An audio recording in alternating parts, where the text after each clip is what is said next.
Hello, my name is Caitlin Kitchen, and today I'll be taking you on a tour of my study abroad in Spain.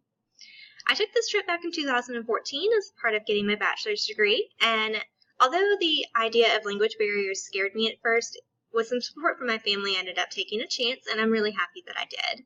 This trip taught me a lot about not only another culture, but also about myself.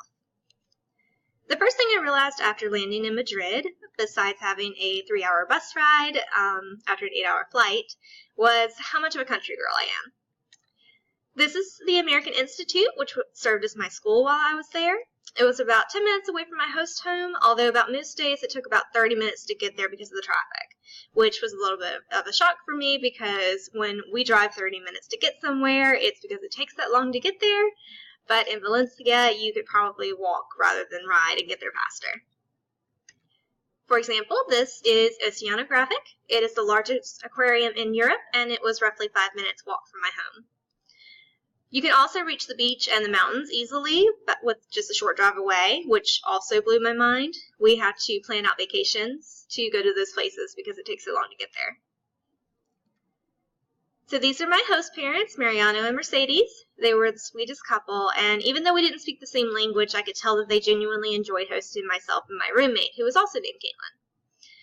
When we arrived in Valencia, Mariano was waiting with a taxi to take us home, where Mercedes had prepared lunch for us, and she really got a kick out of Caitlin and I eating strawberries with her meal. Just so you know, fruits are desserts. My main concern, aside from language barriers, was definitely food. I will be the first to admit that I am a picky eater, and I was significantly more so back then. So I often joked to my mom that I'd either come back 10 pounds heavier or lighter depending on the food.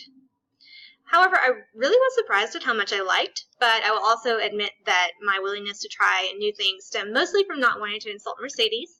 She often made our lunch and our dinner while we were there, so I made it a point to try everything that she put in front of me. About midway through our visit, we tried paella. It's a rice dish with chicken or seafood according to your preference, vegetables, and snails. So while I stepped out of my food comfort zone a lot during this trip, I did not step out quite that far. So we ended up taking a weekend trip to Portugal, where we visited the Belém Tower, as well as the Hieronymus Monastery. This is me inside of the monastery. It was one of my favorite places that we got to go while I was there. We also ended our month-long stay in Segovia, where we got to see the Roman aqueducts. We had our lesson derailed by a very friendly bachelor party. And once we got back on track, we got to visit this incredible castle. So this trip really just taught me so much about not only history, culture, and language, but also about myself.